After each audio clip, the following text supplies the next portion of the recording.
coming to the zone here. 10 back. 5. Green, green, green. Hello and welcome back to the Hot Lap, your home for everything INRS racing. I'm Clark Franz, driver of the number 15 Chevrolet Camaro for Roadrunner Motorsports. I'm Tony Jafts, driver of the number 42 Chevrolet Camaro for Apex Motorsports. I'm Vernon Broadbeck, driver of the number 10 Chevrolet Camaro for Roadrunner Motorsports. Corey Bunch, number 77 Ford Mustang, Full Throttle Motorsports. Welcome back for another episode, everybody. Today we have a guest with us. It's another race winner, Jordan Wentzel, winning it at Chicago Street Course. How are you, Jordan? I'm doing well. How about yourself? I'm doing great. Thanks for joining us today. I got a lot of stuff we're going to dive into, but before we jump in there, Corey let us know he has some breaking news, which none of us even know. Okay. Music plays. Okay. Well, I'll go ahead and I'll just get it out of the way. First off, I want to say I appreciate everybody that I've raced with for the past couple of years in this league. It's been phenomenal. You know, I started back in February of last year, you know, not knowing anything that was going to happen, and I've come across to have pretty good relationships with majority of the people I race with in the league, and so I just kind of thank everyone that's, you know, raced me clean and fair. I try to be fair with everybody as possible as well, and Clark, Vernon, you know, all you all, I appreciate you all as well. Tony, even though you screwed me out of that win in Darlington, I still appreciate you as well. Jordan, he's just there, but I still appreciate him. But let me back up a little bit more. So I got with my sponsor, Benjamin Moore, you know, for this year.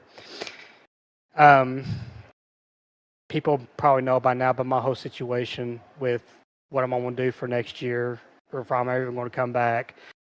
So after dealing with everything and then failed attempts of trying to reach a deal, the people at Benjamin Moore finally told me and said, "Hey, I'll tell you what, we'll back you more, whatever you decide to do." So with that being said, even though it's probably like 65-70% complete, I will be back to the NRS series next year. I know that was a whole big thing about Vernon was worried about me leaving or anything like that, but I will be back next year for sure. Now the question is who I will drive for. That's going to be the number one question mark going into the rest of this year. Offer still stands, 2 cookies to drive for Roadrunner Motorsports. That's tempting. It's tempting. I might be moving to the spotter stand for Vernon. We've talked about it. I'd like to do a couple practice races. That might open up a spot for you. I think he'd be a good fit. If he goes anywhere else, $20 to dump him at Pocono. Wait a minute. So dramatic there. I was about to say, I was on the edge of my seat. I thought for sure you were telling us you were leaving. I was a little worried. So was I. Well, I thought about it. I was like, so how am I going to say this? So I figured try to just get it all built up and then just like, I'm just kidding. I'm coming back next year. So. Well, we're glad to have you back, even though you fooled us all. You had me a little worried there. I was like, wow, this is going to be a really depressing episode. We have somebody on the podcast group who's leaving. No, it's all good there. Like I said, I just try to think of how I wanted to do this, and you know, once I had all the cards right for the most part, I figured this was the appropriate time. Better late than never, and then the way I look at it. So yeah, anyone wants to offer me a ride or so? I mean, I know the people at Roadrunner, they've offered me, and I'm pretty sure Apex has offered me something, and it's probably in my spam folder somewhere. But yeah, by all means, I'm open to anything at this point. So. Me and Clark just got done discussing. We'll make it 4 cookies. So let's dive into the first topic. It's going to be a Chicago street race. Nobody better to first talk about this with than Jordan. Jordan, 3 for 3 on road courses this year, right? Mm-hmm. Absolutely unbelievable. But this time a little bit different. Turn 1, lap 1. is a little bit trickier than these road courses have been for you this year. Did that add some nerves after you got spun there, washed up a little bit in that first corner? It kind of did. I kind of went into that first corner overconfident, and I made it way too narrow. And then I had the wheel turn 90 degrees to the left when I hit the throttle, and it just spun the car around. And then I'm like, oh crap, I'm about to throw this race away in the first corner. And then after that, I was just trying to drive it like I normally would and drive through the field. Well, you were successful at that, that's for sure. Now, with that early spin putting you back behind the field a bit, did that change up any of your strategy? Did you have to throw your pit stops any differently or anything like that? I didn't, because the stage caution kind of just dictated where it was at. I just noticed that after the caution, when I pit for fuel, that I was able to just make it as long as I made a little bit of a save there, but that was about as far as that went. I just got to know, with this road course domination, can you send me the link for where you get these grip hacks? Because my tires are always falling off, so I need to find some grip hacks. Well, one of the grip hacks that you could use is actually not taking tires. This car is strange in the fact that it gets better with old tires. I got in a wreck on lap 11 by myself, and I had a previous wreck with required repairs. I went in for 29 seconds. I was probably going to stay on the lead lap, and I accidentally forgot to check off the tires, so I came back out with fresh tires on lap 11, and I smoked it into the turn 12 wall, and that was my day. So I definitely get that. New tires on road courses are not fun. If you had to attribute the road course success to something within you, is it just hitting your marks? Is it just understanding the pace of the track, or just the car itself? What is it? I'd say going back and looking at some of these races, it's just been being able to brake a little further than everybody else is. Most people when they go back and they look at what I do differently, they're like, it doesn't look any different, but he's quicker. So I'm guessing that it's just me getting into or being on throttle longer, getting into the brakes early or later, and just being able to stop the car better. That'd be my guess. Are you pretty comfortable getting hard into the gas in first gear on these cars? Because I think that for me is the biggest holdup for speed on road courses. I do well at Sonoma, but some of these other road courses, it's trying to get power down on exits what I struggle with. First gear can be tricky. For me personally, most of the time, at least, especially with Chicago here, it was more of a roll into the throttle than just like a light switch on off. It's just you get that throttle down and just try not to rotate the rears too much and just keep going forward. Nice. So as you were talking about, you had to change the course of the race from what you expected it to be to what it actually was, and you had to fight your way back through traffic. And I got to bring up, while you're fighting through traffic, what happened with you in the 99 LM? I'm not 100% sure. I went to make a move going into turn 6, and then his car just jolted left, so I had locked up the brakes to make sure that I didn't hit him too hard. But he ended up going into that tire barrier, and then after that was just some interesting things going on afterwards. Have you guys resolved it at all after the fact, or kind of left it how it was? I'd hope so with some of the stuff that he was doing afterwards, but as far as I'm concerned, he probably owes me one, but that wouldn't be from here. And while we're on the topic of beef here, Tony Japs, what happened with you and Corey Ennis over there on the first few corners? Well, we had managed to make it through everybody else's carnage when Jordan spun and a couple other. I think Matt got into Michael there, but we were going into the corner there into that first drive-through when he had locked the brakes up a little bit and he bounced off the wall, and we happened to be the innocent bystander that was there. So, and then we got it righted, and he couldn't get it righted because it's so narrow through that section of the track that you can't back up into traffic. And we were running 6th and 7th when that happened, so we had the whole field behind us. But we managed to come back for a 14th place finish, so we stayed in it, and we've settled everything on our end. All right. Well, I'm glad to hear you guys worked out the kinks there. It looks like you dropped down 5 more points in the playoff picture, so nothing too hard to overcome there, but not quite the direction you want to trend there. Now, on the opposite end of the spectrum, Corey, it seemed like you had a pretty clean race. How was it for you there with that 6th place finish? Surprising, especially with me starting in the pit lane. Oh, I'm sorry, accidentally missing the grid on accident. Because I was lollygagging and start on pit lane, and when that whole Wentzel spin out thing, turn one lap one ensued, I was just like, oh, all right, I'll just pick people off that way, and I just went through there, which I didn't have no expectation whatsoever at this race because we already knew that Wentzel was going to win, and it's kind of depressing to say it that way, but I mean, dude's good.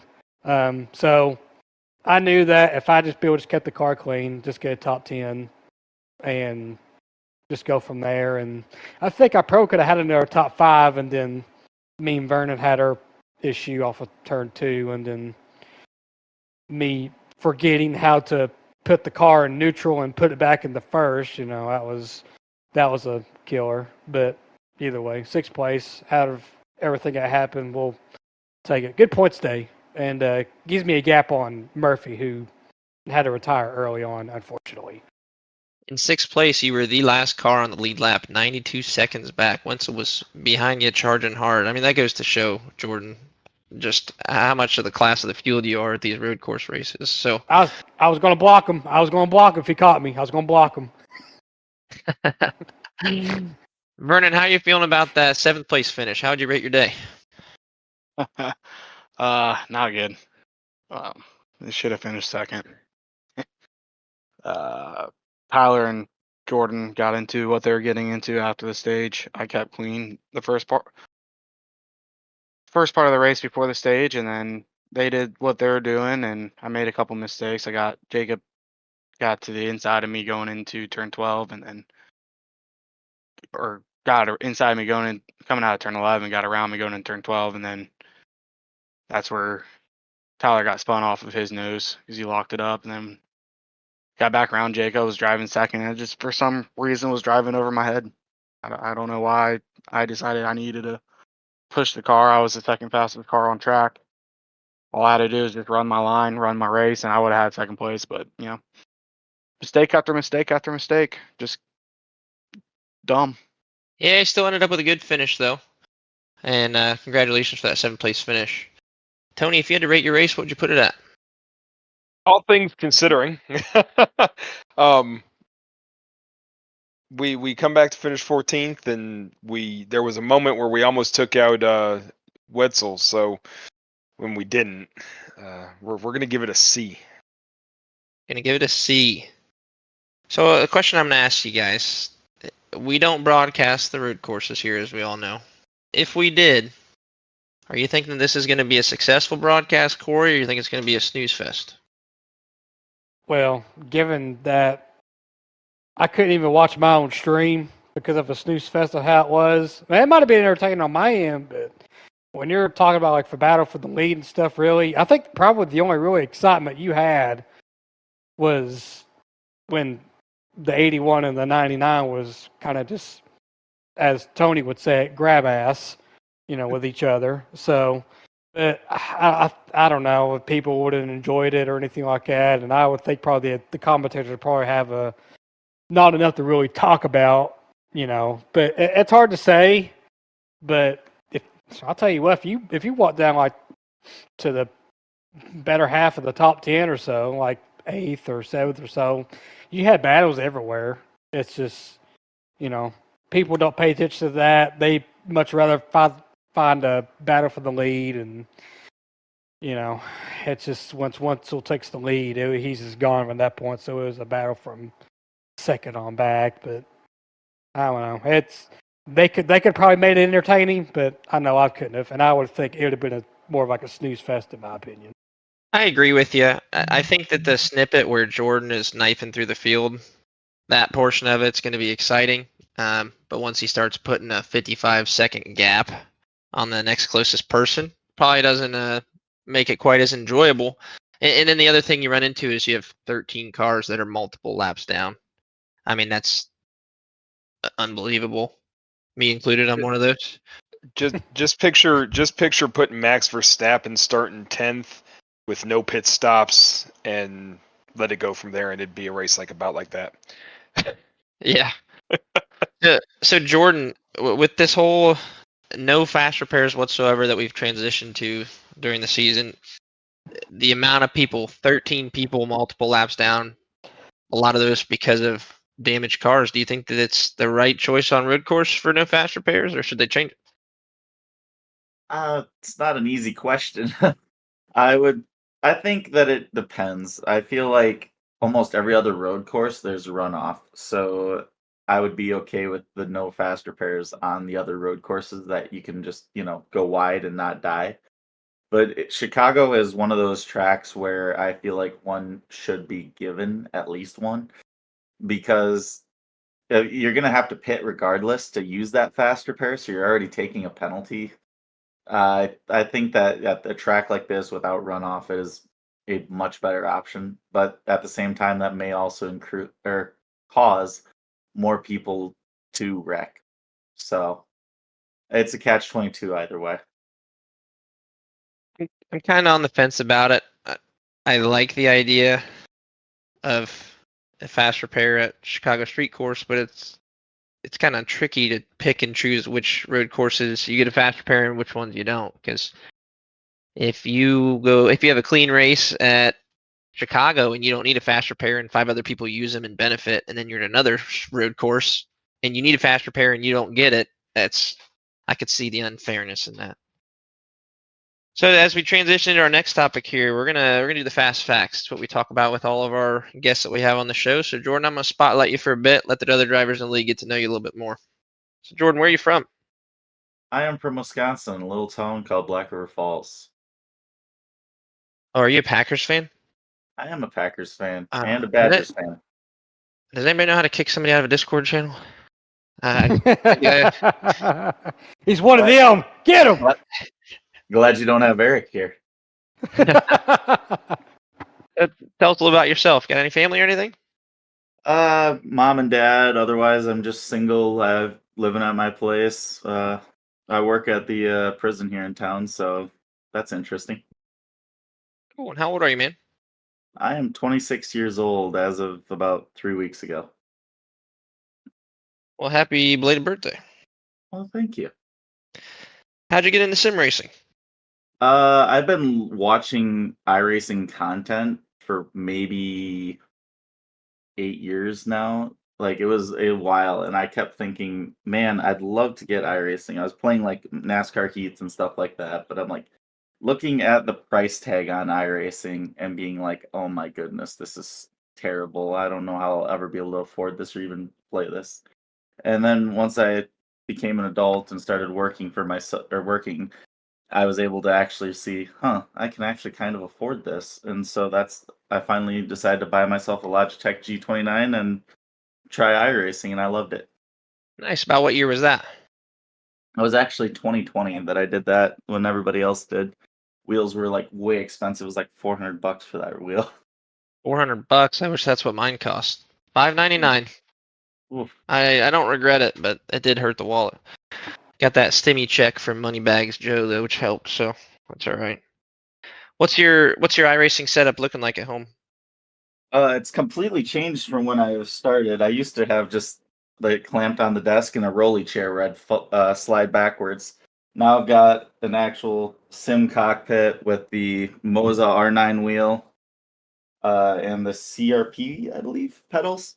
And then I have both an oval rim, which is just a regular circle rim, and then a formula rim for when I do GT racing and stuff like that. Are you in any leagues for GT? I'm not. I've done the 3 special events this year: Daytona 24, Watkins Glen 6, and Spa 24, and I've gotten 2 podiums there this year. Nice, man. Congrats. Well, thank you. How'd you get into the INRS league? How'd you hear about it? This guy who used to be a part of the league, one we will not speak his name. he told me that there's this nice late model league that he's racing during the off season. And I'm like, you know what? That sounds fun. And because I've been a short track guy all my life, so we went there, and I was like competitive day one, and I was like, man, this is fun being competitive because I was in a league where the average I rating was 4 to 5K, and I was over here as a 2K, and I'm like, oh my god, I get my ass kicked. And so I came here, and I was good, and I was like, oh my goodness, I want to keep up with this. So do you do much official racing as well for Oval, or just kind of stick it to the leagues? I do official races. I've been doing very terrible recently. I think I've dropped like 4 to 500 I rating in the last couple of months. Just ever since Charlotte, just having bad races and officials. Now, if you're not sitting behind the wheel in your sim rig, what other hobbies are you into? If it's if a weekend or not a race night, I love going out to the racetrack. The short tracks around here, like Thomas Sparta Speedway, State Park Speedway. I've been to Slinger, Marshfield. There are so many good short tracks around me that I'm able to just go and watch awesome late models, street stocks, mini mods, just all these awesome races I'm able to go to. Awesome, man. So, are you more of a cars tour type fan? Kind of watch on Flow Racing, or you get on TV on Sundays and watch Cup Series as well? I watch more Cup Series stuff, mostly because I'm watching late model stuff local, and watching it through Flow is not all that interesting to me. I like being there. I like seeing the drivers and going into the pits and seeing the track and all that. And the Cup Series stuff is just interesting because it's these big events that you can't act, or normally it's not very financially possible to go to them. Yeah, nothing beats being in the pits, like getting a pit pass at a local short track, getting to watch guys work on their own cars, just seeing the amount of work they put in and just the amount of power that those things have, hearing them fire up. And I got a buddy who owns a local dirt track, and we get to go into the infield and watch the races, and that's just an absolute blast. Last question I have for you, since you watch Cup Series, who do you root for? I used to be a Chase Elliott fan. I've always been a Hendricks fan, so I kind of followed from when Gordon retired, but I think I've migrated to Kyle Larson. He's just so good, and he's there every week, and Chase Elliott is not. He is is he still number one in points though? He's been more consistent this year, but I get the point you're making. In recent years, yes, I think this year he's making a bit of an uptick, and I'm a big HMS guy, so I'm happy to see it. So I'm glad we got to know a little bit more about you, Jordan. I mean, we love having you in this league, even though you beat the absolute piss out of us every time we get on a track that has right turns, but that's whatever.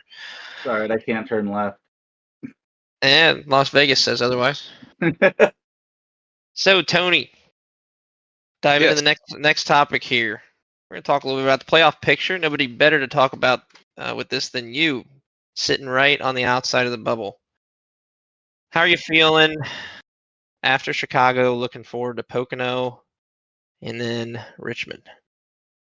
Not the best, but I think if we can stay out of trouble at Pocono, if Indy's any indication of how Pocono is going to go, we're going to have a horrible race. But if we can just stay out of trouble, I think that we've got a pretty decent chance to point our way in. And I do believe we got at least one more driver that's going to fall out of their eligibility. So that would move the cut line down to just under where I'm at. So we're rooting for that right now. I've got a cable crew on the way to Nick Alves' house right now to cut the cable. Vernon, until he locked his win in, he was also on that bandwagon of trying to disconnect his internet, I think. I don't think I was that point. I was pretty well in points wise. Yeah. No, just more the teasing comments about it. More. Oh yeah. Yeah. Just just one extra little spot right there wouldn't have hurt. Vernon jumping up one more spot up in the standings, sitting in 5th. How are you feeling as we're heading towards this home stretch here? Oh well, I like Pocono, so hopefully I gain a little bit more on points wise. Jump Tyler for 5th. Love having those extra playoff points come the end of the season, and 16 points back from Murphy. So I got some work to do, but I think I can get to him and get fourth. Corey, if you had to pick one track before the playoffs, if you tried to peg one more win, where would you be calling your shot?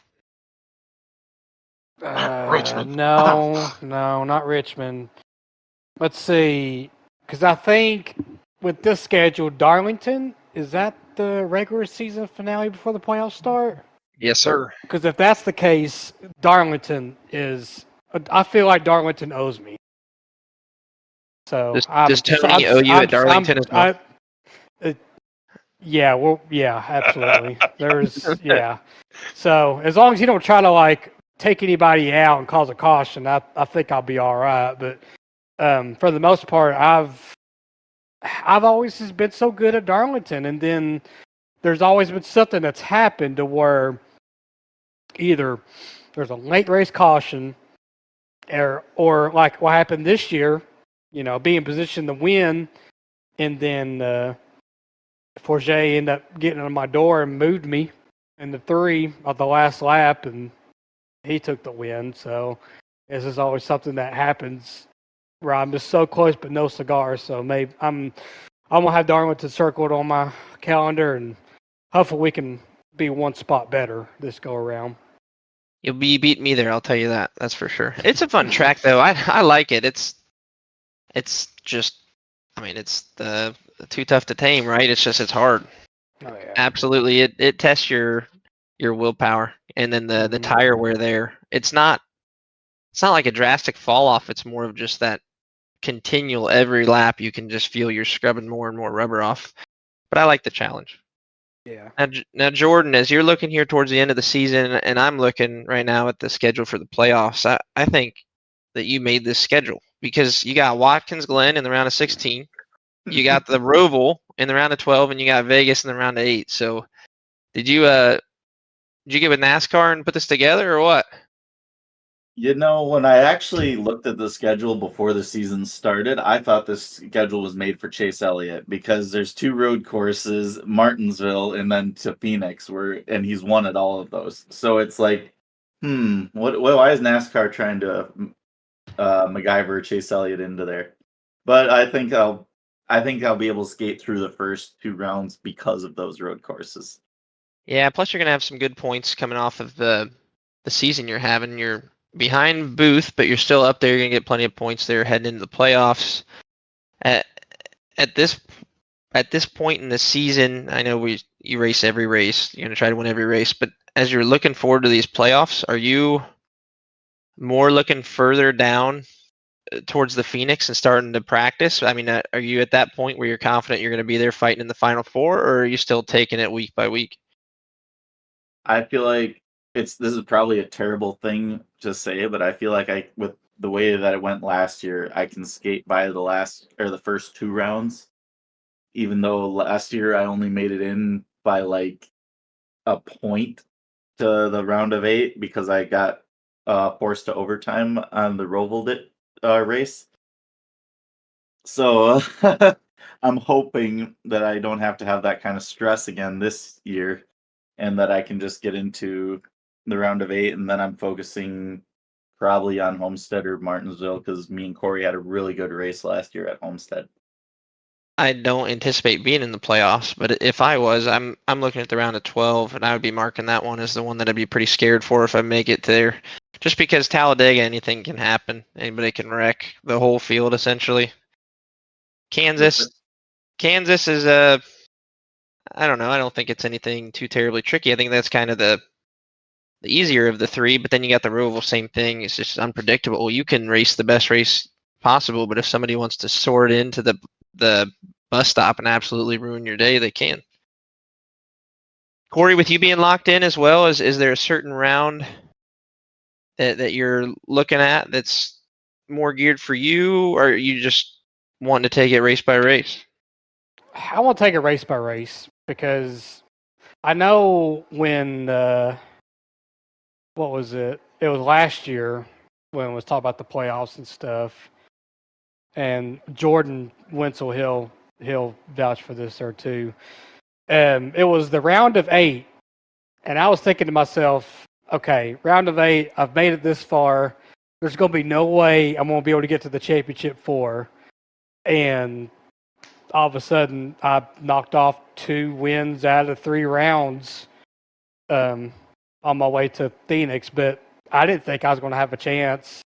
So this time, I'm going to take a different approach. Just like how I've been doing. Just take it race by race, one race at a time. Because, like I said, if I have a bad day, then oh well, so be it. And if I miss the playoffs, if I get eliminated from the round of 16, oh well. You know, it's still heck of an effort. I've got multiple wins, and that in itself has already been a good year for me. But still, my whole goal is still to at least make it to the round of 8, and then anything beyond that is just playing with house money. Yeah, I think it's a good strategy going forward. Vernon, you're kind of in the similar boat with just going race by race through the playoffs.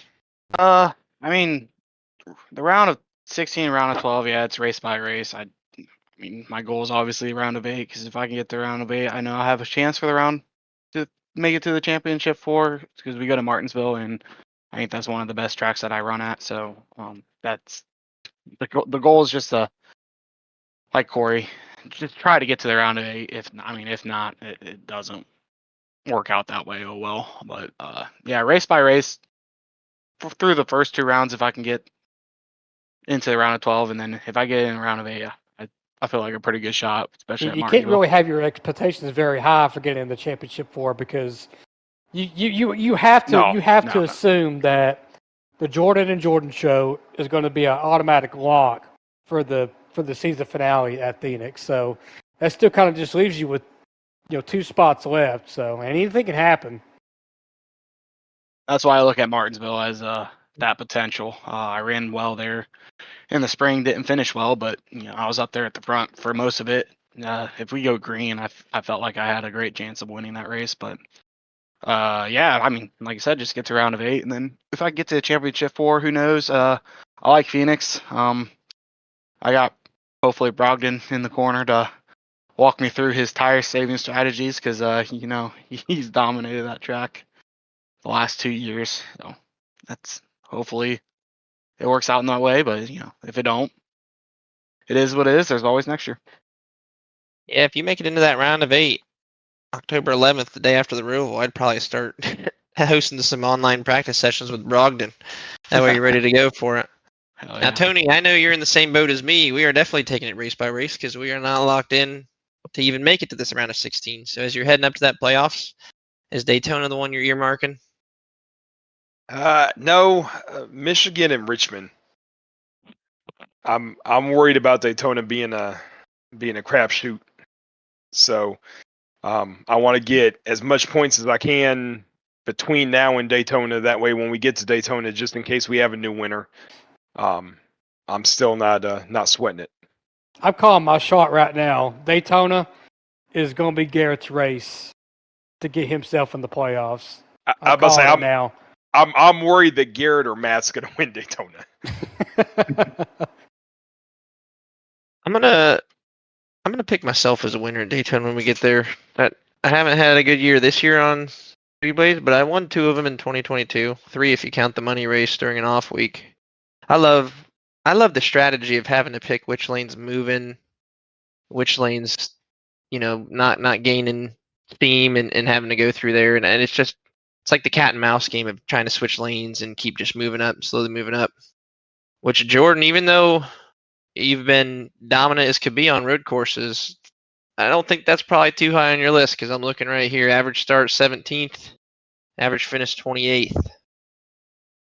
What's lost in there is actually the mid races where I'm leading most of those laps. But it's just that I've been having terrible luck this year. Last year on the super speedways, I was great. This year, I just can't find my way out of a crash.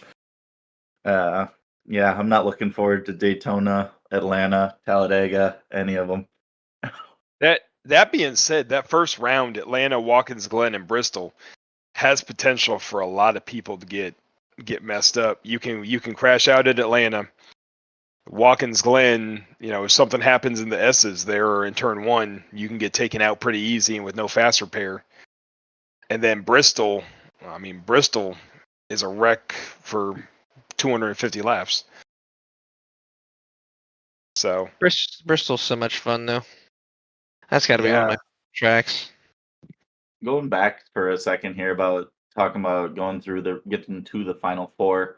Last year, he who shall not be named got knocked out because Michael Whitley was able to put a little bit of a bump and run off and get himself locked into the Final Four.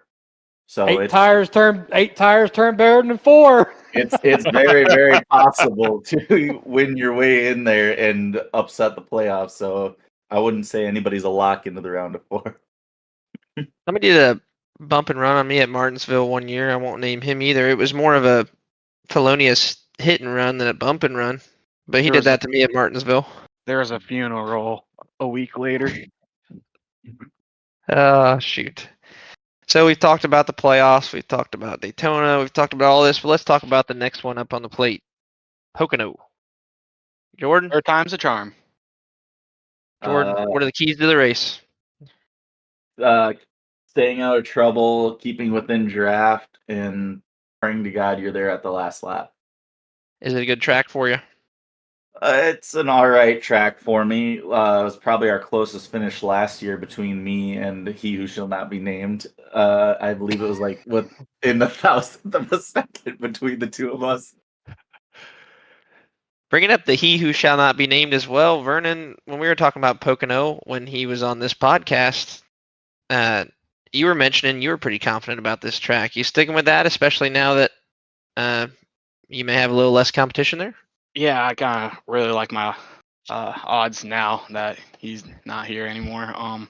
It kind of pushes me down to myself and what I feel like will be one of the top 2 cars again. Because he ran real well. Indy was Jordan Booth.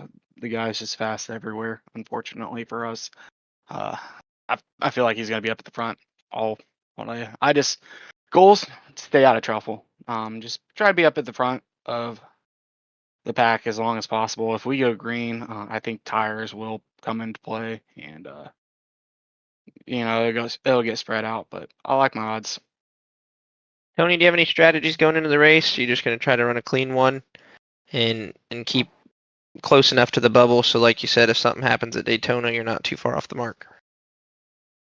I just want to run clean and not run in the 20-somethings like I did all day at Indy. I think the draft's going to be real big at Pocono, and somehow it's going to come down to a fuel mileage race. It's got that feeling to it.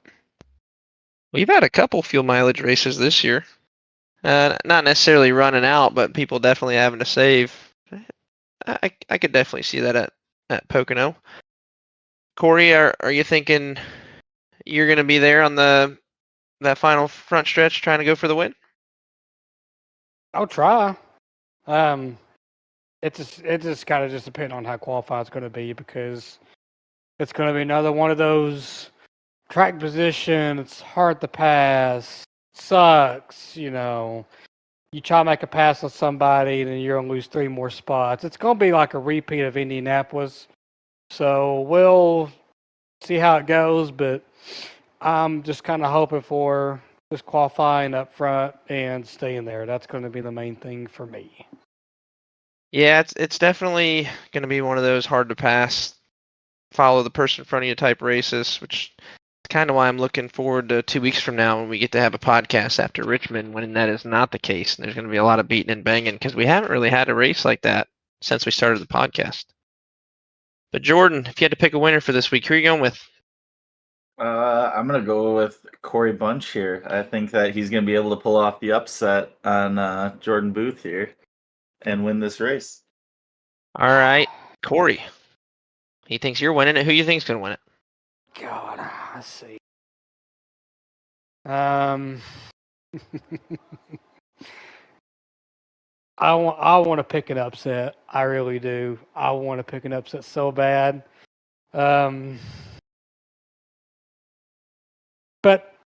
But this week ain't gonna be the week. Jordan Booth gonna win. Vernon. Well, just keep pressure off myself. I'm not going to take myself. I'm going to take Jordan Booth. And Tony. Tough crowd. Last time we picked a winner for Pocono, they didn't make it to the next race or the rest of the races. That's part of the plan. It's part of the plan. I don't want to rock the boat. We're gonna go with Jordan Booth. Like wishing bad juju, all three of you. Well, the last guy we picked, so let's go Jordan Booth. I'm thinking Vernon's gonna come away with the win here. I think it's a bit stronger of a track for him than Indy was, and I'm thinking he's gonna make the right choices. I think Vernon, with your win, your second place finish, and these races you've been stringing together, your strategy's been pretty on point, and I don't think that's gonna waver this week. Well, that about wraps it up today, Jordan. I appreciate you joining the show. It's nice to have one half of the Jordan and Jordan show, as Corey has dubbed you guys. I'm gonna have to get Booth on here at some point too. But keep up the great work this season. Try not to beat us too bad when we get next to the next road course, preferably. But best of luck as we head towards Pocono. Well, thank you. And I can only put on as good of a show as I can. Well, it's been pretty good so far. So keep it up. Best of luck as we head into these playoffs here. I think without a doubt you're going to be one of the contenders here for the championship at Phoenix, and I wish you the best of luck. Well, that's it, everybody. Thank you for joining today. Once again, we love having you guys listen to this podcast. Keep up the great work, guys. Best of luck this week at Pocono. Take care.